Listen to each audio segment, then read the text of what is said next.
Good morning बच्चों। आज हम एक्सरसाइज 1.2 का क्वेश्चन नंबर 2 समझाने जा रहे हैं आपको।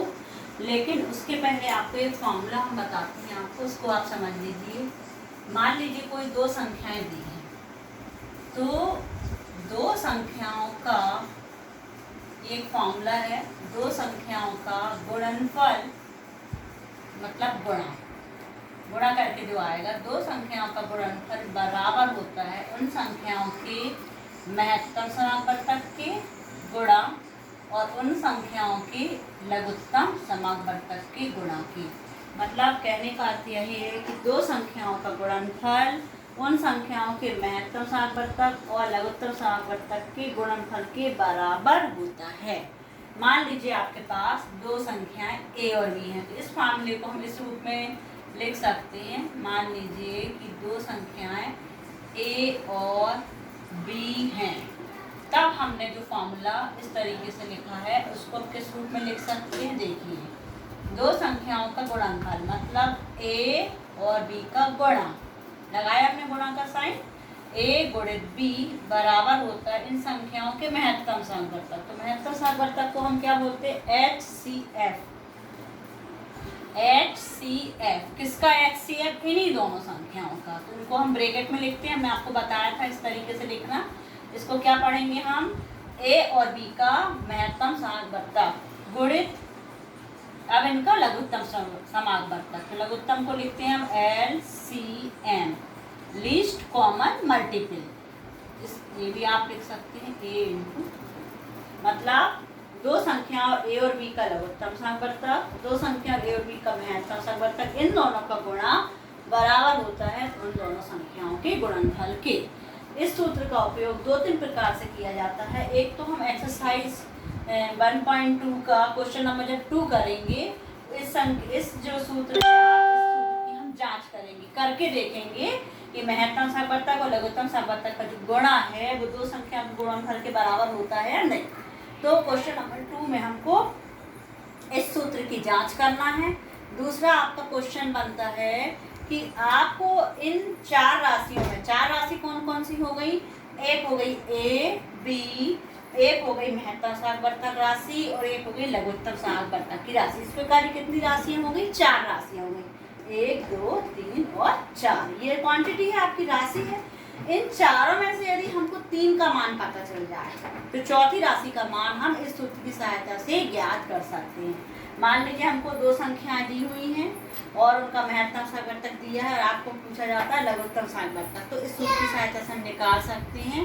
तो ऐसा आपका एक क्वेश्चन है एग्जाम्पल नंबर 7 में, जिसमें आपको दो संख्याएं दी हैं और लघुत्तम समापवर्तक दिया हुआ है और आपको महत्तम समापवर्तक ज्ञात करना है। आप देखिएगा उदाहरण नंबर 7 पेज नंबर 12 पर है।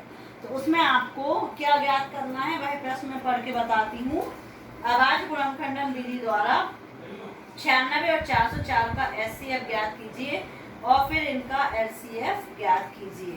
तो हम क्या कर सकते हैं इसमें? अभाज्य गुणनखंडन विधि के द्वारा दो संख्याएं दी हैं, पहले हम महत्तम समापवर्तक ज्ञात कर लेंगे और फिर इस सूत्र की सहायता से हम लघुत्तम समापवर्तक को ज्ञात कर सकते हैं। अभाज्य गुणनखंडन विधि द्वारा भी आप लघुत्तम समापवर्तक ज्ञात कर सकते हैं और इस सूत्र के द्वारा भी आप लघुत्तम समापवर्तक ज्ञात कर सकते हैं। ठीक है, अब आप देखिए, अब हम देखेंगे क्वेश्चन नंबर 2 का सेकेंड क्वेश्चन, जिसमें दो संख्याएं दी हैं 510 और 92। इस क्वेश्चन में हमें क्या करना है? इन पूर्णांकों के निम्नलिखित युग्मों के HCF और LCM ज्ञात कीजिए। तो पहले हमको इनका HCF ज्ञात करना है और फिर इनका LCM ज्ञात करना है तथा इसकी जांच कीजिए कि दो संख्याओं का गुणनफल बराबर HCF गुणित LCM, जो हमने आपको सूत्र बताया था उस सूत्र की इसमें जांच करना है। तो सबसे पहला काम हमारा है कि हम 510 और 92 के अभाज्य गुणनखंड निकालेंगे, तभी तो हम HCF निकाल पाएंगे। हमने आपको क्वेश्चन नंबर 3 में दो संख्याओं का महत्तम समापवर्तक और लघुत्तम समापवर्तक ज्ञात करना सिखाया था। उसी तरीके से हम 510 और 92 का HCF और LCM ज्ञात करेंगे। देखिए, अब 2 से जाएगा इसमें, 2 दूनी 4, 1 बचा 11, 2 पंजे 10, 1 बचा 10, 2 पंजे 10, 255 आया। अब 255 में 2 का भाग तो नहीं जाएगा क्योंकि इकाई के अंक में 5 है। 3 का नियम लगाएं, जोड़े अंकों को 5 और 5 10 11 12 12 3 से विभाजित होता है तो हम 3 से इसको विभाजित कर सकते हैं। 3 8 है 24, 1 बचा, 3 5 है 15।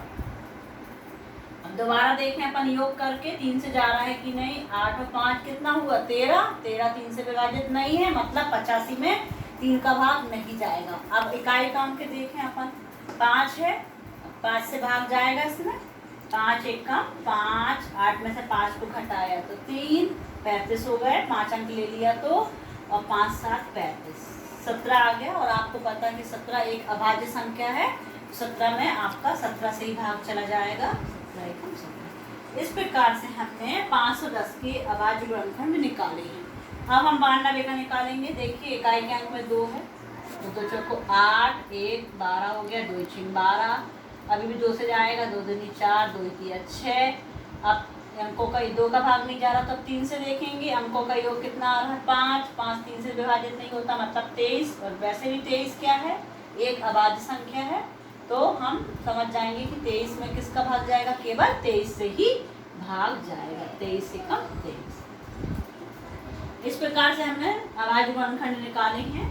तो अब हम इस तरीके से लिख लेंगे इसको, 2 गुणे 3 गुणे 5 गुणे 17। ये हमने किसके लिख लिए 510 के। इसी के नीचे हम 92 के भी लिख लेते हैं, 2 गुणे 2 गुणे 23। ठीक है।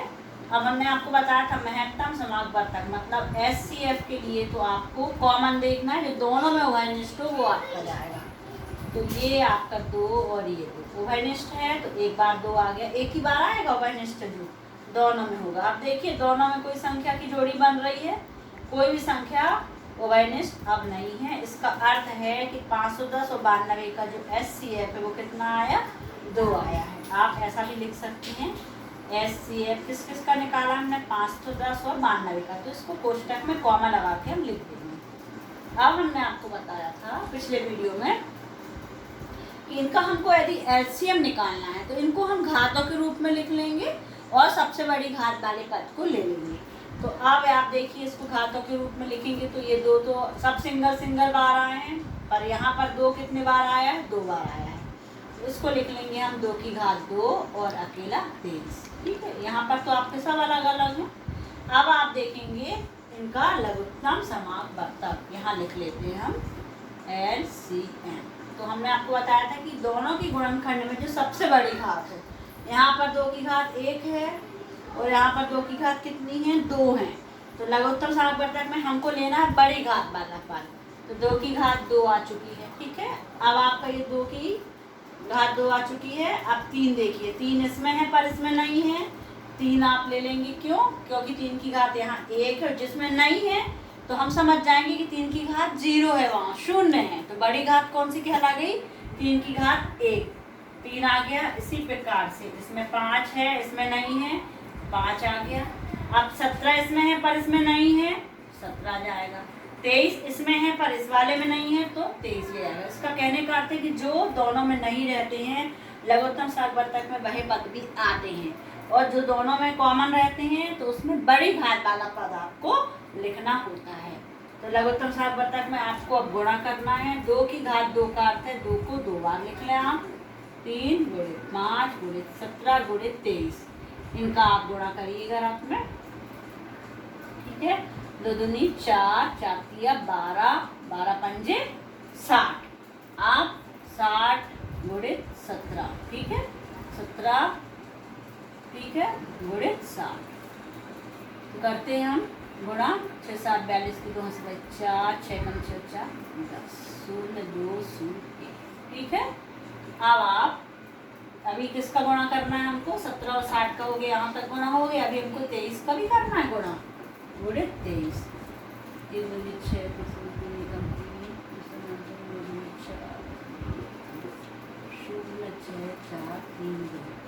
ये आप लिख सकते हैं यहाँ पर हम रफ काट। अब हमारा कितना आया गुणा 23,460, ये हमारा आ गया लघुत्तम समावर्तक 8।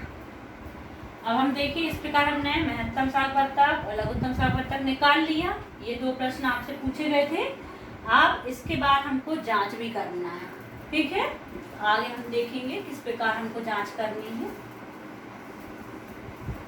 अब हम इन दोनों का हमारा जो सूत्र है उसमें क्या था कि लघुत्तम सार्थक गुणित महत्तम सार्थक बराबर दो संख्याओं का गुणनफल। तो हम HCF और LCM का गुणा निकाल लेंगे, कितना आया HCF गुणित LCM, इनके मान रख देंगे, गुणा कर लेंगे। HCF का मान आया 2 और LCM का मान आया 23,460। इनका गुणा कर लें हम, 2 शून्य 0, 2 3 12 1, 2 चौको 8 और 1 9, 2 3 6, 2 2 4, 46,920। इसको दे देंगे नंबर 1। ये क्या आया हमारा HCF और LCM का गुणा आया, ठीक है। अब हमको दो संख्याओं का गुणनफल भी निकालना है क्योंकि सूत्र की जांच करना है हमको। तो दो संख्याओं, अब इसको हम मिटा सकते हैं, हमने लिख लिया है। दो संख्याओं का गुणनफल, कौन कौन सी संख्याएं थी जिनका हमने HCF और LCM निकाला था। तो कौन कौन सी थी संख्याएं हमारी, 510 और 92। इनका गुणा करके देखें हम, ठीक है। 510 और 92 का गुणा, ठीक है। पहले इनके आंसर का 0 बाद में रख देंगे हम। 1 2 9 5 1 5 9 45 और 1 46, 2 9 6 4, एक शून्य छोड़ दिया था कुछ शून्य, ठीक है। तो 46,920। देखिए आपका बराबर आया, एक समीकरण में HCF और LCM का गुणा भी आ रहा है 46,920 और जो दो संख्याएं ली थी उनका गुणा भी आ रहा है 46,920। तो हम क्या लिखेंगे, आप समीकरण 1 व समीकरण 2 से सिद्ध हो गया दो संख्याओं का स्पष्ट है कि ऐसा लिख सकते, क्योंकि जांच कर रहे हैं तो हम लिख सकते हैं स्पष्ट है कि दो संख्याओं का गुणनफल बराबर HCF गुणित LCM। ये आपका जांच होगी, ठीक है। यहाँ तक आपको लिख कर आना ये लाइन एग्जाम में भी, ठीक है। इस प्रकार यह प्रश्न कंप्लीट होता है। और क्वेश्चन नंबर 2 का 1 आप कर देखेंगे, 3rd में आपको अगले वीडियो में बताती हूँ। अब हम करने जा रहे हैं क्वेश्चन नंबर 2 का 3rd नंबर का क्वेश्चन, जिसमें 336 और 54 दी हुई संख्याएं हैं। ठीक इसी प्रकार से हम इनके भी गुणनफल निकालेंगे।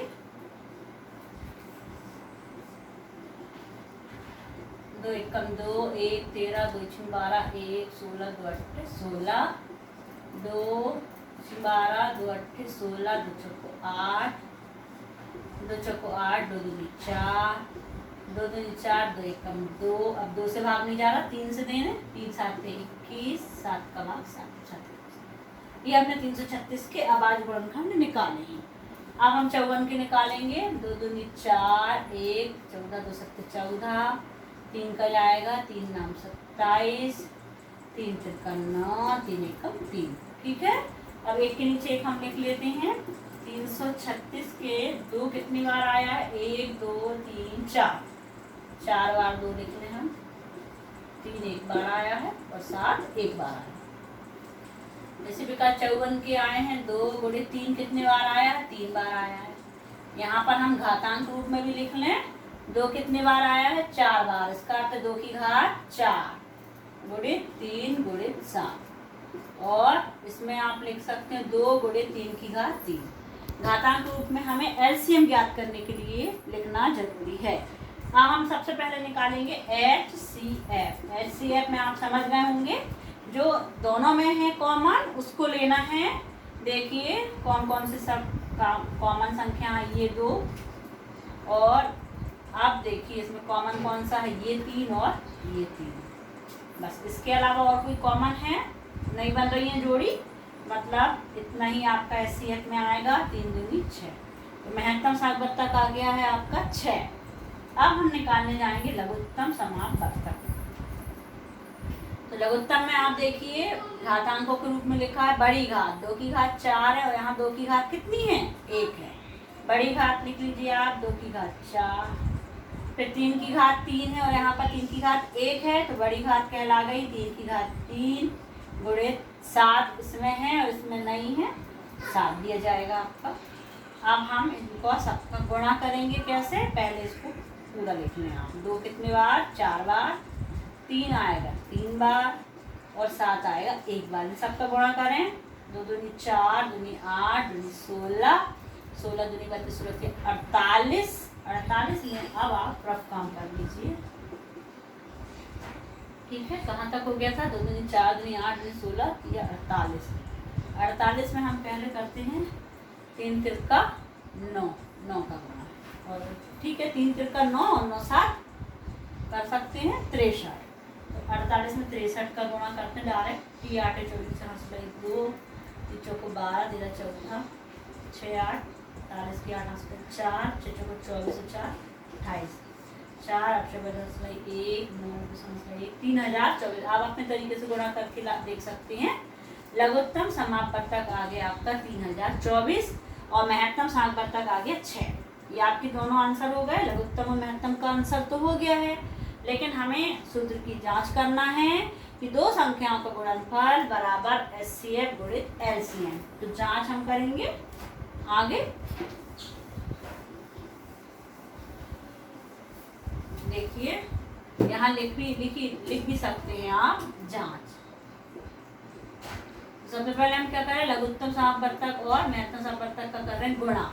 तो HCF गुणित LCM, ठीक है। HCF कितना आया हमारा 6 और LCM कितना आया है 3024। गुणा करें उनका, 6 चौको 24 4 2, 6 दूनी 12 और 2 चौको 4 1, 6 1, 6 18, ठीक है 18,144। अब हम गुणा करेंगे दो संख्याओं का। तो यहाँ लिखेंगे जो संख्या जिनका हमने HCF और LCM निकाला है उनका हम करेंगे। तो दो संख्याओं का गुणनफल, कौन कौन सी संख्याएं थी हमारे पास, 336 और 54, ठीक है। इनका हम गुणा करें, रफ देख लें,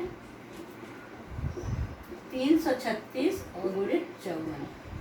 4 6 2, 4 दूनी 4 3 12, 13 14 1, 4 3 12 और 1 13, 5 6 30 3, 5 3 15, 16 17 18 के 8 1, 5 3 15 और 1 16, 4 4 8 और 3 11 1 7 और 1 8 1।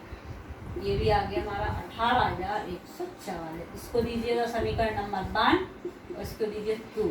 अब हम लिखेंगे समीकरण 1 व समीकरण 2 से स्पष्ट है कि, ठीक है, पूरा फॉर्मूला लिख दीजिए। क्या स्पष्ट हो गया, दो संख्याओं, ये लाइन आपको जरूर लिखकर आना एग्जाम में, तभी आपकी जांच पूरी मानी जाएगी। दो संख्याओं का गुणनफल बराबर HCF गुणित LCM, HCF गुणित LCM। ये क्वेश्चन आपका कंप्लीट।